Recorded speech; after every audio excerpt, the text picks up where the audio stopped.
Scott Kemp embodies everything it means to be a professional athlete in the sport of paintball. With 2 World Cup wins already on his resume, he's not slowing down anytime soon, hoping to add a 3rd this year with his team, the Los Angeles Ironmen. Hear what he has to say about his team's chances on this episode of the AG21 show.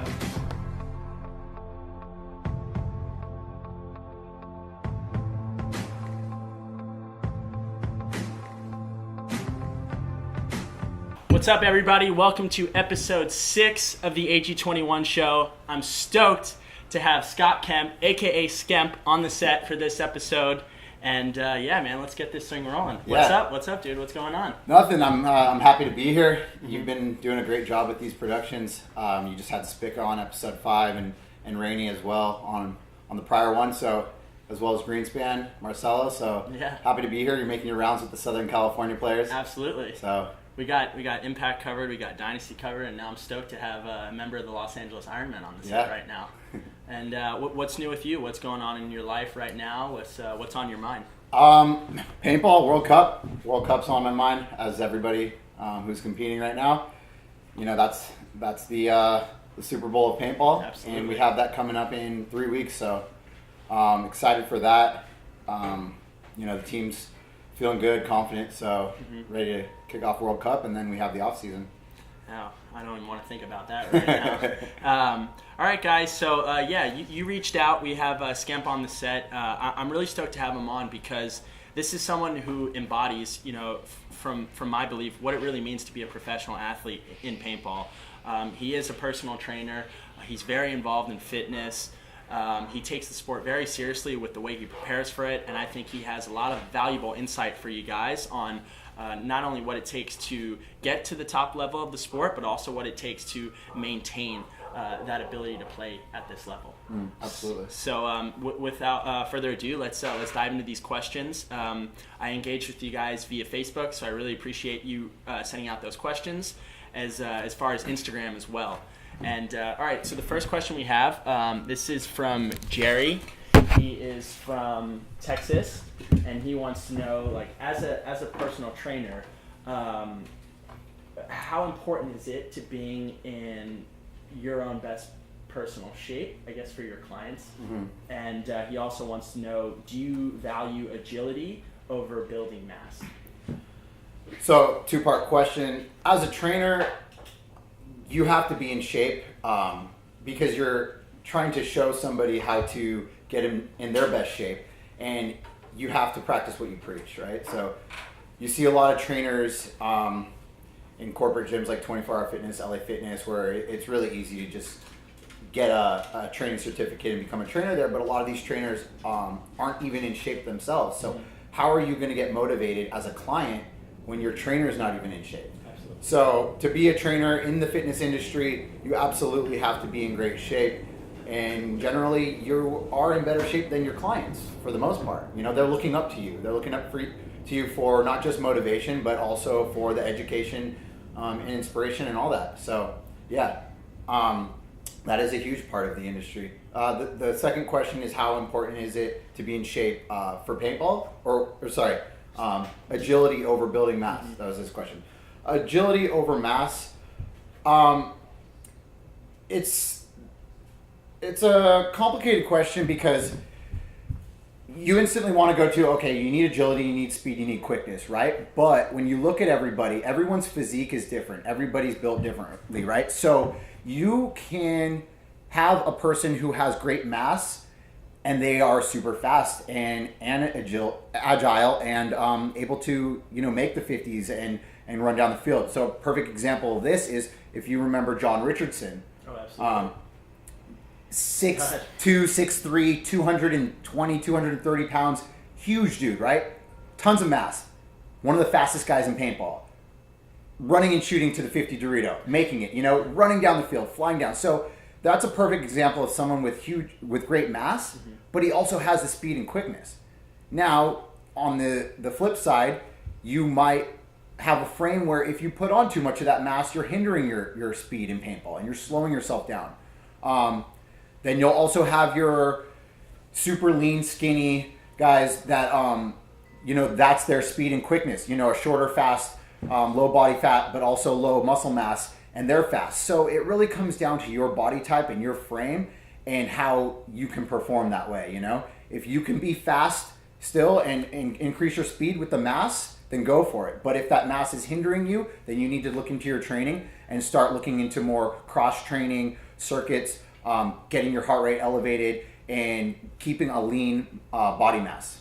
Absolutely. And I just want to know this for my own personal. It's like, ever since I've known you, it's been like Kemp is a personal trainer, and you know, I've just viewed that, but I never got to know the story behind that. Like, how old were you, and what was your lifestyle like to say like, hey, like, I'm really passionate about fitness, and I actually think I have the capability to make a career out of this. So my passion for fitness stemmed through paintball. Okay. Because when I started competing at the pro level, I wanted to be the best athlete I can be. And in order to do that, I knew I had to be in better shape. So my first training started at doing sprints at this hill by my parents' house down the road. Didn't even have a gym membership. I would jog over to this hill and I would just do sprints up to the top, walk down, sprint up to the top, walk down. And I would notice my speed on the field would increase and my endurance would get better. I would, you know, start with 10 sprints and then I'd be able to do 15 and then I'd go to 20, 25. And I would get leaner and stronger and faster and my endurance would increase. And I realized, you know, training is a huge part of the performance on the paintball field. So then got my first gym membership. Didn't know what the hell I was doing. Just going in there and throwing around weights, doing, you know, the basic stuff that you see in the bodybuilding magazines and stuff.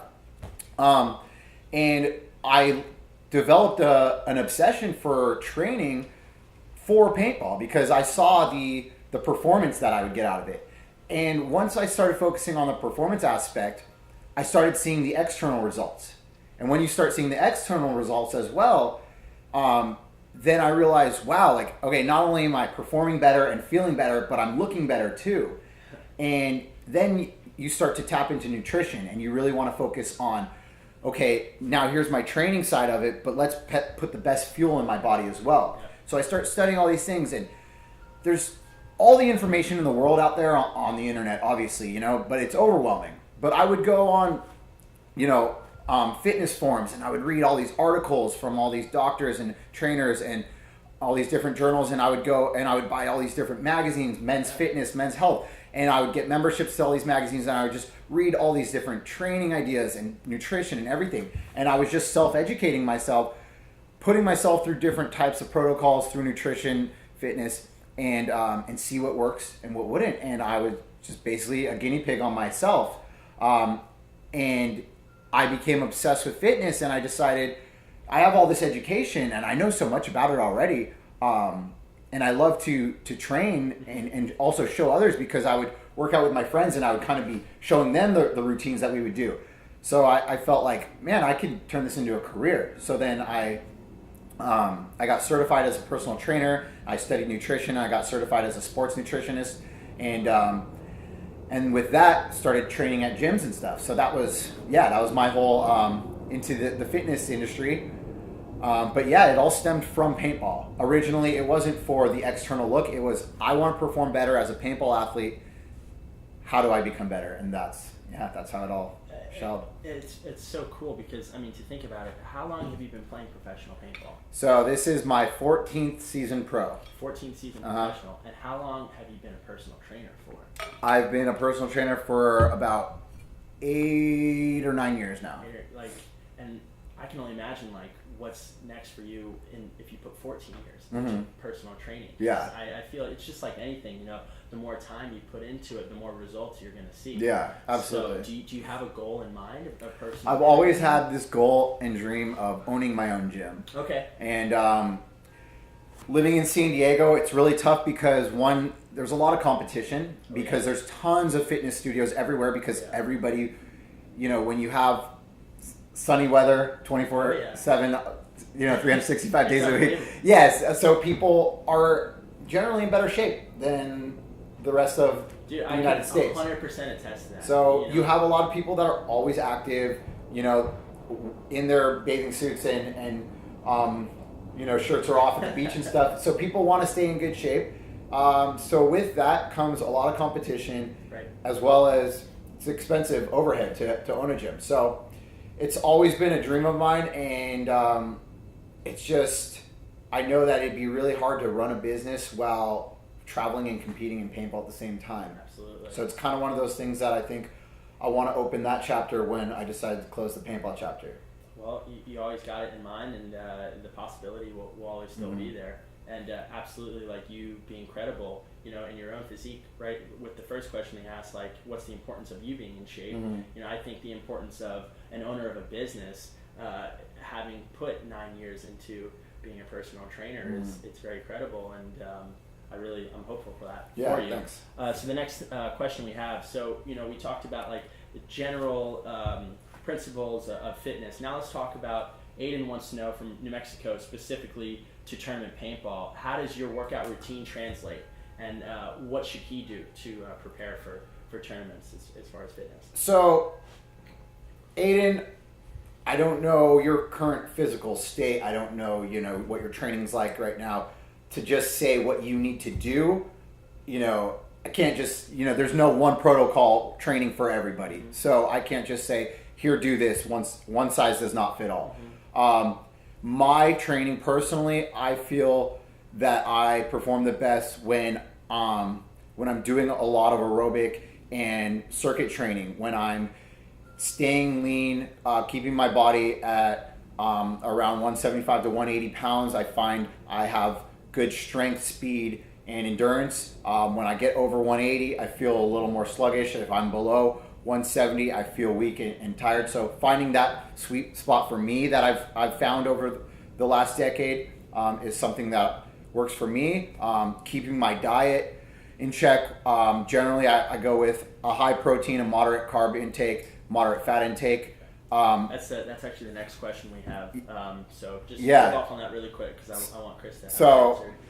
But yeah, that's what works for me. Now, for Aiden, I don't know. Are you underweight and you need to build strength and speed? Are you overweight and you need to drop weight? So I can't tell you what you need to do exactly, but to just give you an idea, you know, if you are overweight and you feel that it's slowing you down, obviously getting your diet in check, getting your training to a high aerobic state, getting your metabolism going to drop that weight, that's going to help you. Are you underweight and you feel weak and the pack is weighing you down and the gun is heavy on you and you feel slow and you can't make the snake off the break and you feel like you should be a front guy but you don't have the strength for it, you need to start putting on some muscle and build that strength and speed. So like I said, one size does not fit all.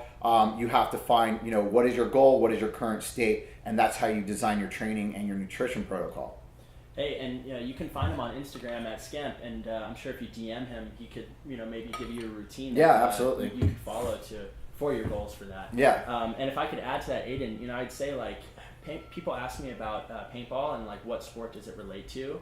I really think it relates a lot to soccer as far as like you have to be in a high endurance state to play paintball. You know, you don't go out there and just play 1 point and the match is over. You're going out there, you're playing a point, you're running back, you're getting ready for the next point, you're going out there, you're playing the next point, and over again. So if you could simulate anything within your workouts, it's bring yourself to that breaking point of when you're really tired. You know, we all know that feeling of when you run a mile and you feel like you want to quit, but you reach, you know, deep down inside you to pull that out. It's the same thing, you know, on the paintball field. It's like you come out there and come out swinging for the first point, but when it's tied, you know, and the match is on the line, do you still have that same endurance? Right. So, all right, yeah, next. So we were talking about diet, and Chris from Philadelphia, he wants to know, what is the best diet for a high endurance performing athlete, and how do you prepare meals during tournament week for paintball? So I get this type of question all the time, and for high endurance, your body, so when you look at macronutrients, macros are your carbohydrates, your proteins, and your fats, right? And those are the three major macros that consist of every food that we eat. Your body will pull energy source from carbohydrates first. So when you are at a high endurance sport like paintball, you want a higher carbohydrate diet so that your body has that glycogen filled up in your muscles so that it can tap into that energy source right away. So cool. So that you can the perform. Science behind, it's just fascinating. So so it's now there's different methods of doing this, right? So you can carb up, a day or two before with heavy pasta meals or rice meals and stuff like that, and your body will store that and hold that as energy. Are you like a whole wheat or white? Is there a preference? So here's the thing: when you look at if you look at a whole grain, so you have your good carbs and your bad carbs, right? Generally, if you look at a good carbohydrate, you're looking at your complex carbs, which are brown rice, whole grain pasta, whole wheat breads, and then you look at your bad carbs, which is your white rice, your sugars, the cereals and stuff like that, the white bread. Now, a good carb and a bad carb are really a good carb can be bad if taken at the wrong time, and a bad carb can be good at taken at the right time. So I'll break that down for you because people get confused on this. So good carb, bad carb. The difference of them is fiber. So fiber is in whole grain. There isn't any fiber in the white starchy stuff. And what your body does with that is it digests slow with the fiber and it digests fast with the no fiber. So if I was to eat a bunch of white rice before bed and go to sleep, that's a bad carb at a bad time because it's going to give me a huge insulin boost and my blood sugar is going to go way up, but I'm not using it. I'm just going to bed. Horrible time to take that white rice, right? So bad carb, bad time. Now, a good time to take that bad carb is the morning before your paintball match.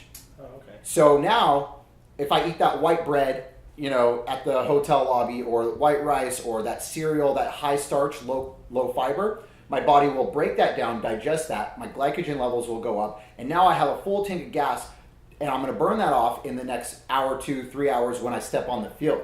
Okay. Now, if I was to take a complex, a good carb, too soon to my match, so if I eat that brown rice or that oatmeal, right, and then 45 minutes to an hour later, I'm stepping on the field to go play, a good carb at a bad time. Okay. My body is not going to use that as energy. The fiber is slowing down the digestion process. So now I just pumped my tank full of gas that I can't even tap into. And now you're getting stomach cramps. Your body's looking for other sources of energy, so it's going to be pulling from fats or proteins and stuff. And I just bomb myself with a good carb at a bad time. So to answer his question of, what's the best food source, how should you be eating for paintball? So you can go two ways. So you can have that, you can eat those good carbs at a good time, which would be the complex, slow digesting ones, a day or two before. Let your glycogen levels build up and have that slow digestion, and now your tank is stored and you're ready to tap into that in the next day or two. Or if you didn't have time to carb up that day or two before, you get that sugary, high glycemic carbohydrate the morning of or the day of before you step on the field. Also, a good example of that is Gatorade. Okay. And now you're looking at a liquid form, right? So now your body doesn't even have to break that down. The liquid's going to absorb even faster. So let's say you have 8 a.m. game and you don't have time to eat, or you're really not just hungry to eat. So I would take down a protein shake and some Gatorade. Now your body's going to tap into that Gatorade, those simple sugars, right away for that match. So it's all about the timing of when your match is, your schedule. Are you waking up early? Are you waking up, do you have afternoon games? There's different ways to go about it, but you can do, different times for that. But mainly, carbohydrates are going to be your main source of energy, but using the carbohydrates smart in the proper way to actually use them as energy and not just load up and crash yourself. That was good, man. Like I'm thinking about now. Like I need to definitely put more thought into that. The only thought or insight I put in so far this season was I was talking to Greg, and he said not to eat red meat the night before you play. He says it has the tendency to slow you down, and so maybe if you're looking for a source of protein the night before, maybe something like a salmon or a different type of fish is. But I've definitely stayed away from red meat the night before. Heat in paintball. So that's just the only thing I've heard. It's a fattier meat, so fat does also slow down the digestion of your food. just like fiber slows down digestion of food, fat also slows down the digestion of your food. So a leaner meat would digest faster. So if you went with lean turkey or lean chicken, then your body would absorb that faster as well. But I don't really stay away from the red meat. Let me ask you this question. Are you, is it routine for you of like the night before you play a match and the morning of, do you eat the same thing? No, or do you not put, it all comes down to how do I feel? Okay. Where are we? What are my resources? What is available? Mm-hmm. That's really the main thing. And then also the schedule of it. Okay. Morning game, afternoon game. Am I sore? Am I tired? Did we have long practices throughout the week? Did I overtrain? Are my legs dead? I'm going to need some more energy. Do I feel good? Do I feel like I'm holding water weight? Maybe I need to cut a little bit of water. Maybe I'll go lower carb and lean that out a little bit. Carbohydrates also hold water. So the more carbs you eat, the more water retention you're going to hold too. So I really go based on how I'm feeling. It's never just the same thing every time. And as you go through this type of training or type of diet and monitor the things you put in your body and take notes of it and take notes and of how you feel, and this meal made me feel really good at this time. This meal made me feel slow and sluggish. Then you can fine tune it and you know what your body needs exactly. So you're never going to just go read a magazine or an article and go, that's the meal for me. Mm-hmm. You have to trial and error on yourself always, and then you'll figure out exactly what you need. Dude, I'm looking forward to a book from you or something in the future. I have 2 ebooks out. Okay, 2 ebooks. Yeah. Where can people find them? So you can buy them on my website. It's scottkempfitness.com. The first book I wrote, I cover all this nutrition stuff that I've been talking about, and I think the nutrition part of this book is huge for anybody that just wants to get a better understanding of nutrition in general.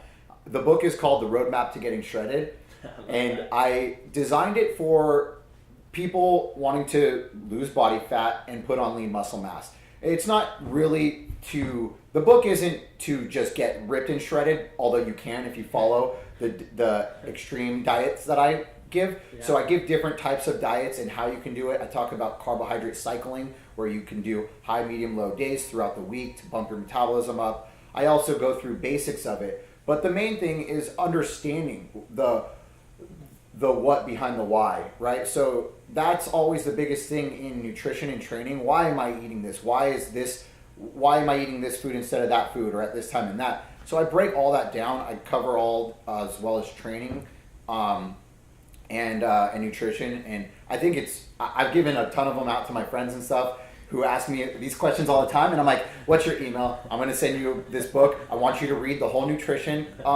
chapters of it and then come back to me. Because I put a lot of time into this to really dissect nutrition after I got certified in sports nutrition. I wanted to share this with a lot of people. So yeah, the book's called The Roadmap to Getting Shredded. I believe I dropped the price down to $14.99 now, so you can get it on my website. It's a ebook that I'll download directly.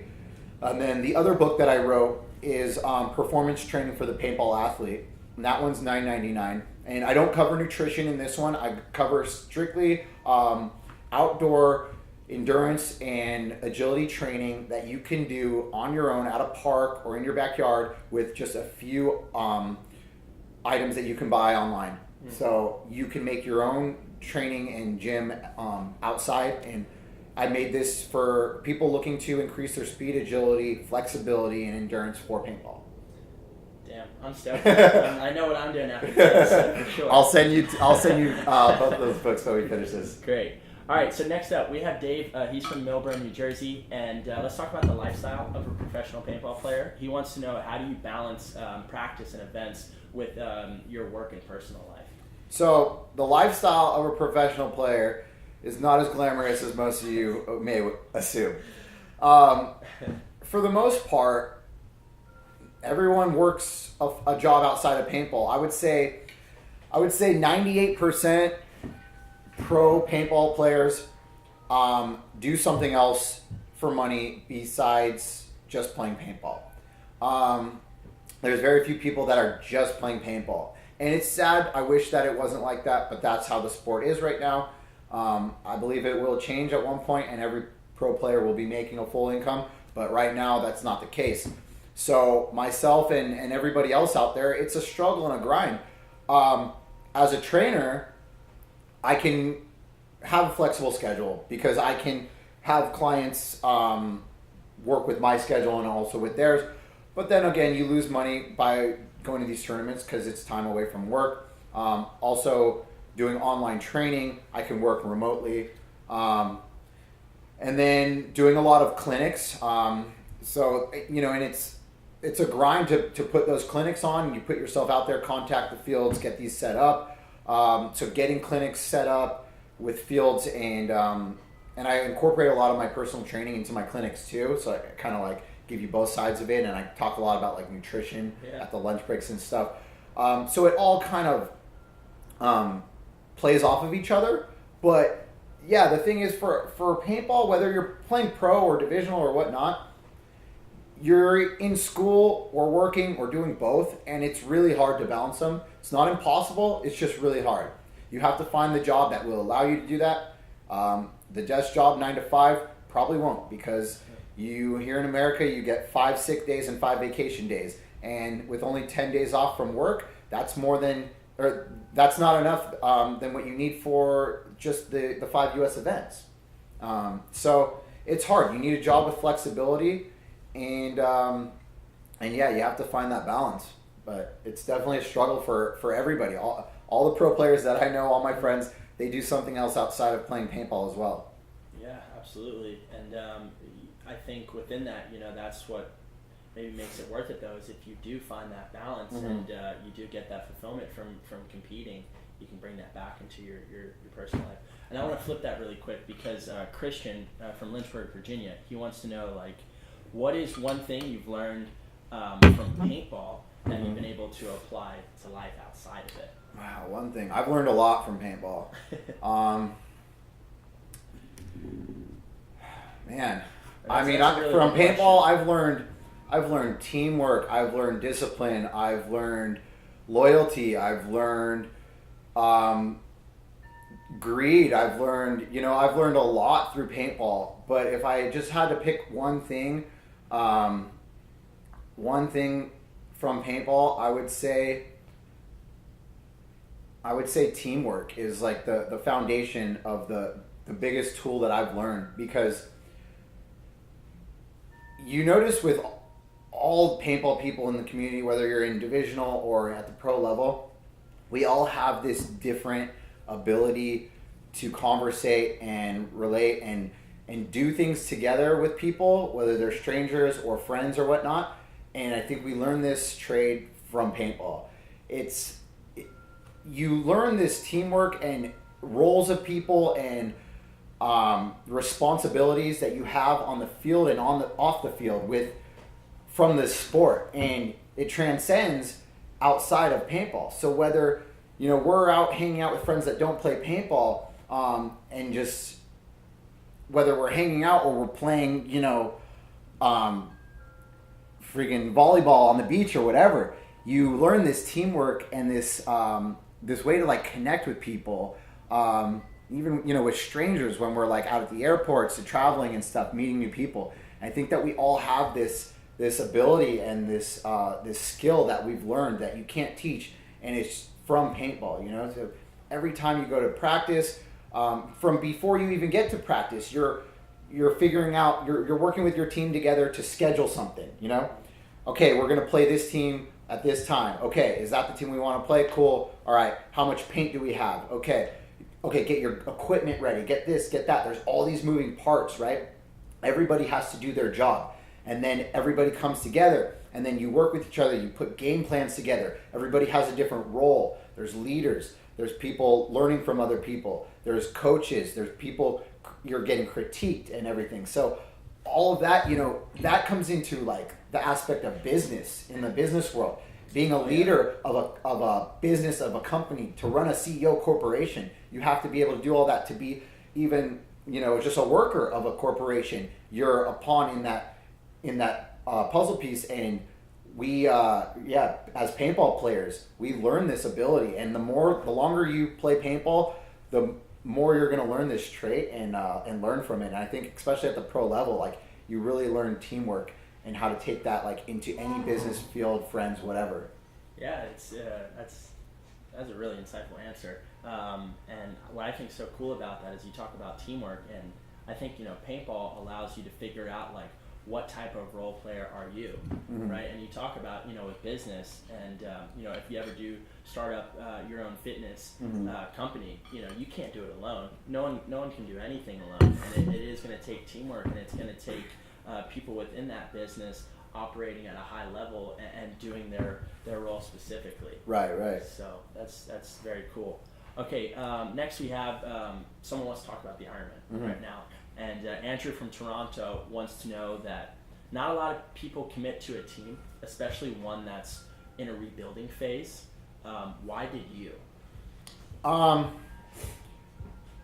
I wouldn't consider the team as a complete rebuild just because the players that we picked up are players that are established at the pro level. They've accomplished a lot already, been on the team prior. A lot of them have been on the team prior. So it's not like we completely rebuilt by picking up like a bunch of divisional players and stuff.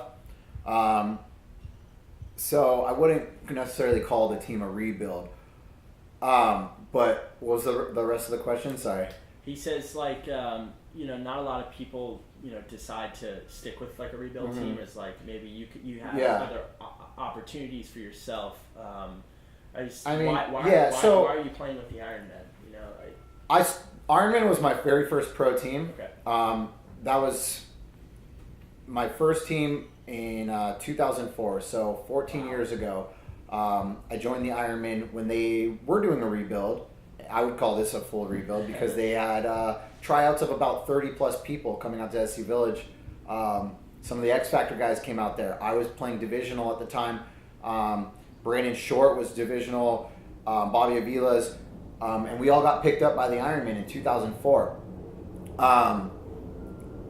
Left the following year, played on a couple other teams, came back to the Ironman, played with them for a while, had a little run with X Factor for a few years, and now I'm back on the Ironman. And for one, I think it would be really cool to start and finish with the Ironman because that's like my team that I started with, and it'd be really cool to finish with them. Dai's always been amazing. And done everything for me, more above and beyond, and just the whole program in general. It's been different teams throughout so many different years, but I've always had a love for the team. The current roster right now, I love. All of them are my boys. I'm friends with everybody on the team. We have great coaching staff and everything like that. So really, at the beginning of this year, I had higher expectations than how we did perform and looking for a championship team. Yeah, absolutely. And you guys just had a phenomenal tournament, this past tournament in Chicago. And I think, you really showed the rest of the league what you're capable of doing. And I think that's a good transition into the next question. This is from Kenneth. He's from Brooklyn. And he wants to know, what's it going to take for the Ironman to become a consistent contender moving forward? So maybe you want to talk about this tournament. And then so the thing, it's tough. It's like the talent that we have and all the parts that we have and everybody in our corner, helping us out. We really should have been performing higher than we have. But when you look at us on paper, we are the 2-2 kings. For the last 9 tournaments, the Ironmen have gone 2-2 in the prelims. Wow. And didn't know that. Yeah, so it's crazy. It's ridiculous, right? So you go 3-1, you're generally in, for the most part. You go 4-0, obviously you're in. But 2-2, it's kind of a coin toss. It just depends on how the rest of the bracket plays out. Well, we never squeezed in with that 2-2 until just this last event. This last event we went 2-2 and we made it through. That's the first time that we actually made it through with a 2-2 record. And then when you look at our losses, they're against one or two of the teams that finished at top 4 and it's by like a point. Right. Or like an overtime loss, like losing to X Factor in overtime or losing to Impact in overtime in a prelim game. And that one overtime point, one little move on the Dorito side or the Snake side, or one ball breaking instead of bouncing off the break, could have changed that point, could have put us in and taken them out. Right. So it's been like, I don't want to say bad luck against us, because you create your own destiny. If you're really that good, you'll go 4-0. And yeah, you'll lose points here and there, but you'll prove everyone wrong and you won't have to go to an overtime. So we shouldn't even have games that close, but our losses have been a lot closer than it looks on paper. Okay. And that's, it sucks. It's frustrating, but it is what it is, and that's how things have been going. All you can do is look forward and just focus on Cup right now. And is there anything, you believe you need to change within your practices before these tournaments? Or is there a different way you should prepare to maybe not let it get to that point of those matches, at one point here or there? Or what's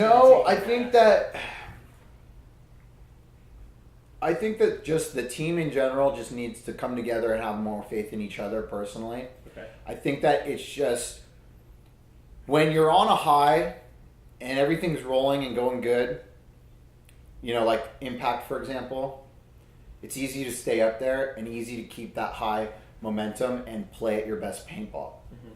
When you're at a low and you're spinning your wheels through the mud, you second guess yourself, you second guess your teammates, you second guess your coach's plays, and it's a lot harder to get out of that rut. We kind of look at it like somebody getting in shape versus somebody who's in shape. When you're in shape and you see the six-pack and you see the muscle definition, it's a lot easier to wake up at 5 a.m. and find that motivation to go to the gym and keep what you got, because you already see the prize. You already have the prize. You already got the girl, right? No, I'm just kidding. When you are 50, 70, 80 pounds overweight, you feel like crap, you look horrible, you hate looking at yourself in the mirror, it's harder to get up at 5 a.m. and go train. So you're like, why? What is, I don't see any results yet. But once you see those results, it's easier to stay up. Makes sense? Yeah, absolutely. Yeah.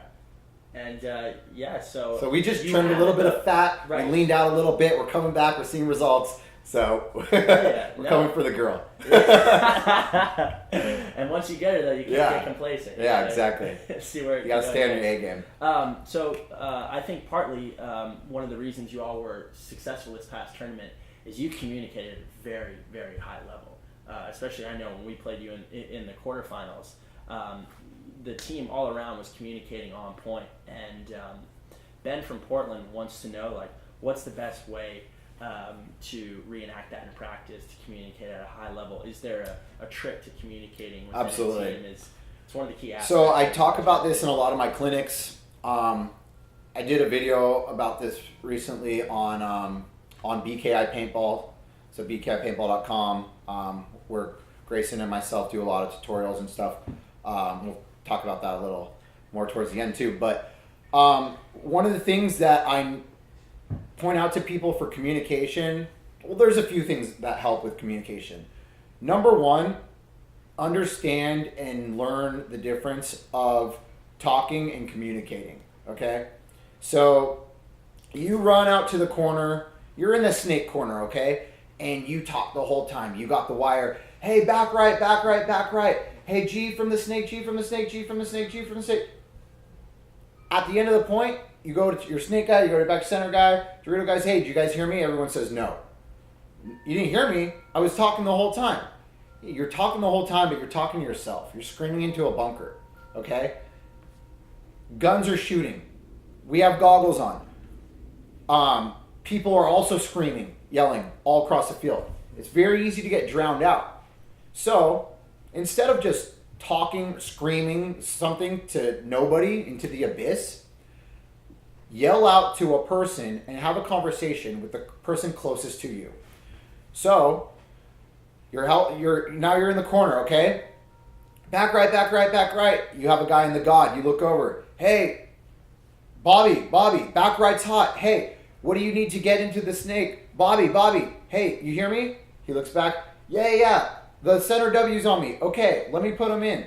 Hey, I got him in. Go, Bobby, go. Okay. Hey, we're in the snake. Hey, Paxton, we're in the snake. Hey, what's going on the Dorito side? Have a conversation with people rather than just scream out. If you don't know something, always ask. Okay? We always preach this on our team too. Did you know the G count? No. Did you ask? No. You're not in trouble if you don't know. You're never going to know everything. But you're in trouble if you don't ask. I don't know the G count, so let me stop for a second, turn my head, look over to Mike Paxton. Hey, Mike, G1 for sure from the snake. What else is hot? Or what do you got? What's the G count? Oh, it's G2? Okay, the Dorito's dead also. Cool. Have conversations. That's how you get communication going across. Too many times people are just screaming. Another thing that helps too with communicating is we had this trouble in the beginning of the year, and we had to take a step back. So communication would get drowned out. People wouldn't know what's going on. I didn't hear him. I was talking. How come you guys didn't know the G count then? What the hell is going on? And we were so worried about getting in trouble for not talking that we all talked too much. So here's what it looks like. The breakout, right? Everyone makes it to the bunker. Everyone's screaming everything that they see. Nobody hears anything. You don't hear anything. All you hear is yourself. When 5 guys are yelling at the top of their voice and all 5 guns are rolling, tell me if you can hear anything. You won't hear crap. So, hey guys, I realize that we can't hear anything because we're all trying too hard to talk. So let's take a step back. These guys see the best vision off the break because they're shooting and they're on their feet. These guys dive into their spots. They don't really see too much. That guy's going up to the center. He probably shouldn't talk anyways because he doesn't want to give his position away. Let these guys listen while these guys talk off the break and just listen. Hear what your guys have to say, then start relaying. Absolutely. That's a big problem that we had, and once we started taking that back a second and just listen, open your ears, then have the conversation instead of everyone screaming. So the pros do that. We struggled with that personally. We did that at the beginning of the year a lot of events even. Just trying too hard. So I see it mainly with a lot of divisional players. And the main thing I see with divisional players is, just screaming into the bunker, and not calling out to somebody. Call them by their name. Get their attention. Nod your head if you hear them. Let them know. Reciprocate that communication. Yeah, absolutely. Yeah, Ben, he just broke it down for you really good there. And I think the biggest thing that he mentioned is communicating and not just talking, right? Actually having conversations with your teammates, and also within your team understanding the role each of your players have, right? Like your back players on your team, the Paxtons and whatnot, they're the quarterback, they're the voice of that. And sometimes like I know myself, when I go to the center W or I go to the snake, like I'm listening, in the beginning part of the match and understanding the role as a front player that you need to hear the information from the quarterback, the back player, and understand that, process it, and then get down the field. And another, to add on to this, a more advanced technique to this is to innovate codes that allow you to take that whole sentence and put it into one word. That's what a code is for. So we would have codes for how far they went off the break, right? So if there is no snake corner, and no God, we're going to yell Raider. So when you hear Raider off the break, okay, they're only in this tower or that, temple, whatever that farthest bunker is. So instead of saying, hey, no snake, no this, that, hey, only the blah, blah, blah. You simplify all that into one word. Raider, and you make it. This is also something that I teach in the clinics too, is when you make codes, make them 2 syllables or more so that you can hear it. Raider. It doesn't get lost, right? Okay. If you have a word like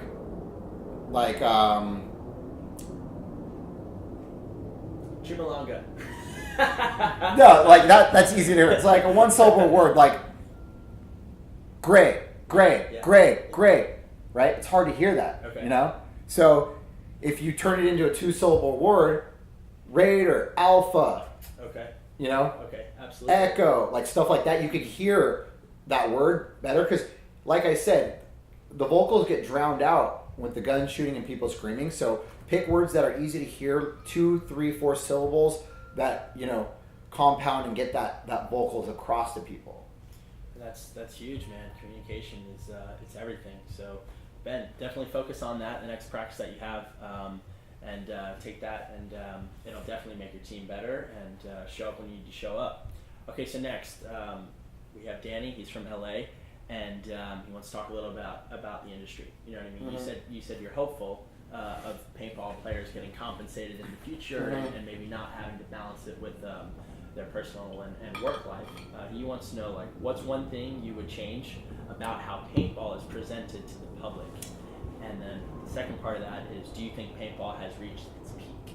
I can go all day on this question, but I'm going to give you a couple more than one thing that paintball could use to grow on the. So if we're looking at paintball in general, not just tournament paintball, but if we want paintball in general to grow, it has to be more affordable. Okay. Because it's a very expensive sport, and I think that Luxury sport. it's a luxury sport. The equipment's very expensive. I think that if there was a way to get paintballs cheaper, if the cost of paint was cheaper, then more people could play, and more people could play more often. So you get your gear, and it doesn't have to be top of the line, spend thousands of dollars. You can get middle, lower grade, you know. Dye makes guns that are great, phenomenal electronic guns for, I believe, $400. You get a loader, get a tank, get your head-to-toe gear, and, you know, maybe $1,000 max, and you're set, right? Well, then you go to the field, you have to pay your entry fee in air, which, you know, maybe another $35, and then you also need paint, and you're looking at, you know, anywhere from like $30 to $60 a case. Like, paint adds up and adds up and adds up. I think if paintballs in general were cheaper, people could play a lot more often. Once you have your gear, you have your gear. Then all you're really paying is your entry and your paint costs. But that's something that can, you know, if there was a way to make paint cheaper, and I don't know, I'm not in the paint industry, but if that was an option, I think that could help the sport grow. Now, looking at tournament paintball, I've always looked at this on how tournament paintball can grow, because that's been my passion, and I've been involved in tournament paintball for 16 years and 14 of them professionally. A few things that we really need in tournament paintball, I think. So number one, getting the publicity out there, right? So 8 years ago, we were focusing on television, which was great. We had airtime, and people to this day still go, oh, I remember seeing paintball on Fox Sports and ESPN2. Awesome publicity, right? You're putting us out on the sports networks, and people who've never heard of tournament paintball are watching this, and they're going, wow, that's cool. And they keep the channel on because they've never seen this before. Everybody knows what paintball is. Very few people know what tournament paintball is. Okay. So everyone knows paintball. They think of the woods shooting, you know, but very few people know that there's actual a professional side of it. Mm-hmm. So television was the answer then. But just like business and industries and everywhere, things evolve and things change. Television is not the answer right now. The internet is the answer right now. People don't watch television as much anymore. They don't scroll through channels anymore. Where people spend all their time now is on the internet, on their phones and on their computers. So Facebook, YouTube, those are big hits to put out videos of stuff like paintball that people have never seen and get that out there. Well, here's our problem. We have webcasts, and that's great, right? We film ourselves playing this sport, and there's a big production, and I understand that there's a lot of money that it costs to go into these, but nobody's paying for a webcast that doesn't play paintball or have a friend or family that plays paintball. I don't care if it's 99 cents. I don't care if it's 50 cents. You're not going to get a random stranger to pull their card out and swipe their card on the internet to watch something that they don't give two shits about. Mm-hmm. Bottom line. So, what I would propose, and I propose this all the time, but I don't have this power, is make the webcast free. If the webcast was free, guess what we do? Every player, everyone watching, every family member, friend, They share this. They post it on their Facebook. Hey, click this link to watch live paintball tournament going on right now. YouTube, live paintball going on right now. Now, you're an average kid scrolling through his Facebook feed, and he sees professional paintball tournament going on in Orlando, Florida right now. Oh, wow. And he clicks on that, and he watches this, and he goes, wow, that's so cool. And Maddie and everybody does a great job of presenting it and commentating so you can follow along, and they do graphs on the screen so you can see and understand it. And this kid goes, Mom, Dad, I want to go play paintball. And they share this, and it grows. And then other industries, other companies in the world see this, and they go, wow, that's really cool. Red Bull sees this, and they go, wow, 2 million viewers, live viewers right now on this. Wow, there's a huge market out there. But guess what? We're not going to get those viewers, and we're not going to get random people to pay to watch the webcast for a sport that they don't give two shits about. They won't even... I was watching this bodybuilding documentary that was just released on Netflix called Generation Iron. And they talk about how... And it's funny because it reminds me a lot like paintball. And they talk about the Olympia and bodybuilding and how... And their industry is way bigger than ours. These people are making millions of dollars when they win the Olympia. We get peanuts. So when... And these people make a full-time living. A lot of these top athletes make a full-time living off of being bodybuilders, right? But it's funny because the owner of the leagues, Joe Weiler, the owner of the IFBB NPC, which is the original leagues that Arnold competed in, and this is the Mr. Olympia, that is the once-a-year event that they host in... Dude, that peanuts line is cracking me up, right? So, anyways, well, my point is... So the owner of the biggest bodybuilding league in the world, he sells out every year. This stadium fills up, but it fills up with people in the industry. It's local it's competitors that come and buy these seats, right? And he broke this down perfectly, and it transcended into paintball in my mind. He goes, we're in our own little niche. You know, I'm selling these tickets anywhere from like $200 to thousands of dollars for a seat at the Mr. Olympia. But guess what? I can go walk down the street and I can give away free tickets to random people, and they won't come. They're not going to come to my show because they don't care. It's not a basketball game. It's not a football game, right? So unless they have something better to do, you know, they're probably not going to come to the bodybuilding show. Well, it's the same with paintball. We can give away free tickets to the Orlando World Cup, but if you have to go out of your way to go see it, you're probably not going to come. So the problem is we want to get that publicity. We want to get more outside sponsors. We want to get more people involved in paintball, in tournament paintball, and see how cool it is. Make the webcast free. You make the webcast free, that is our ticket to doing this. But you know why they won't make the webcast free? Because there's a few people at the top cashing out, and they want to keep their pockets fat, and we don't get crap out of it. And they know who they are, and I'll call them out because it sucks. Because guess what? Like, we don't get anything for... You know, what do we get for pro in the pro division? We get a check for $10,000, like $12,000. Oh, they upped it to 12. It used to be 50. Right? So cool. Like, so that's we break even on our flights. So, sweet, you know. So there's no money for us in there. So not only are the players just pawns to this webcast, you know, and we don't get anything out of of beating our bodies into the ground, dedicating our lives to something, you know. But, you know, we're just making other people rich. We don't get anything in return on the prize money. But the sport they're not even letting it grow because they want to charge for that. And then the other thing I would say to help make the sport grow too is to put these tournaments in high traffic areas and make the grandstands free. So perfect example of when Huntington Beach was a tournament. You would get all these tourists walking by because it's a high tourist traffic area. And they were charging for grandstands. But even at the time, I was like 16 years old at the first event. And I was like, man, if these tickets were free, you would get so many people coming by. Because they're like, wow, what is this paintball event?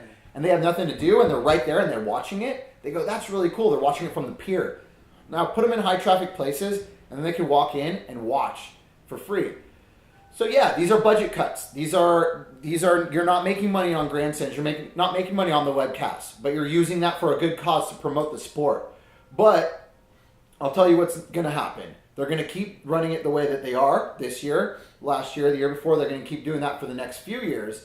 And paintball's not going to grow. It's going to stay at where it is for the next few years. Until there's a big change, we're not going to make progress.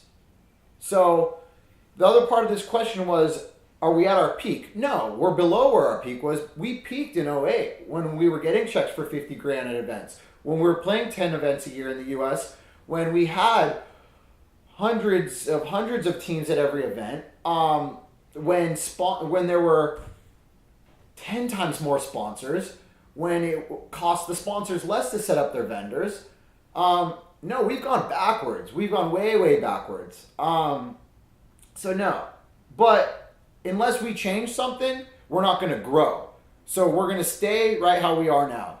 So yeah, that's my 2 cents, and hope I didn't get in trouble on this one. So yeah. That was fucking fire, man. It's you really broke that down. And one thing that I think is huge is you talk about free content. Mm-hmm. Like, I'm not getting anything out of it doing this show right now. Right. You know what I mean? I'm giving this to you guys for free, and I really want you to get an inside look of who these characters are within paintball, so we can grow it and make it more relatable to audiences outside of paintball. So, you know, what Scott just said is completely on point, and we have no time for bullshit. We can only do this for so long. Mm-hmm. So you have what you said, right? The times are changing, the digital era, the internet. You know, we all have access to Facebook. We all have access to Instagram, YouTube, all these different platforms that allow you to voice your opinion and be honest and say, you know, what do you think needs to change in order for our sport to reach that peak again.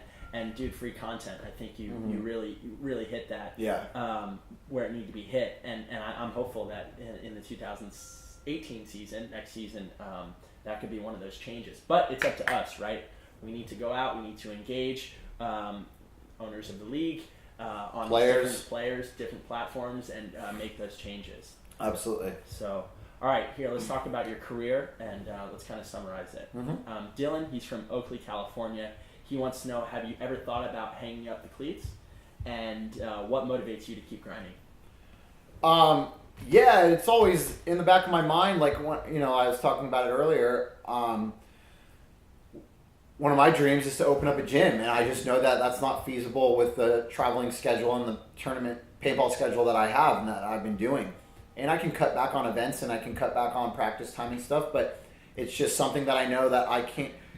In order to be successful with my own business, I would need to be 100% dedicated on that, and I would need to hang it up from paintball because I want to be the best player I can be. So that means I'm constantly going to practice on my off days and training and really trying to be the best I can be at that.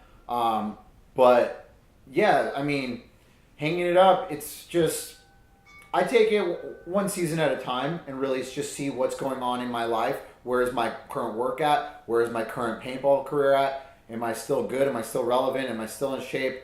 I think that, as long as I'm having fun and I can balance the rest of my work life, then I'll keep playing. And that's, what motivates me is having fun doing that, competing, traveling with my friends, and doing the sport that I love and keeping it fun.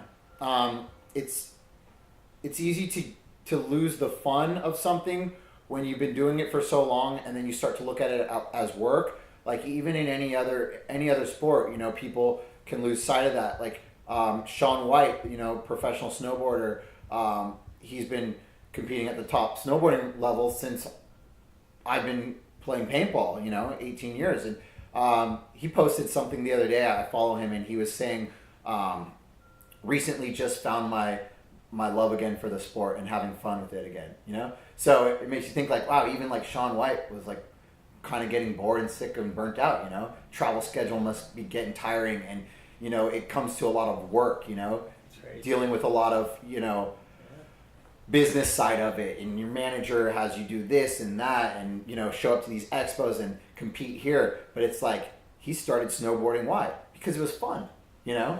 But it's a full-time career now.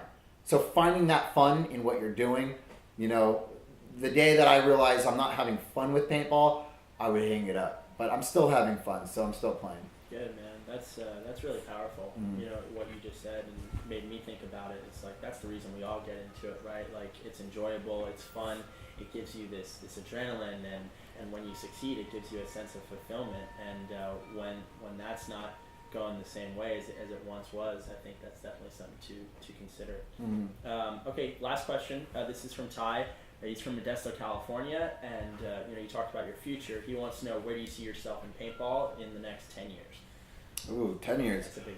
I mean, honestly, I probably won't be playing in 10 years, but who knows? I mean... You never know. Yeah, you never know with stem cells and all this technology they have, medical research going down. I don't know. 10 years is a long time from now.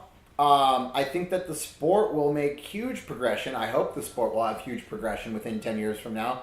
I would love to see the sport at a point where all the players are making at least a feasible income to where they can just be athletes and play paintball and focus on that and not have to juggle an outside job.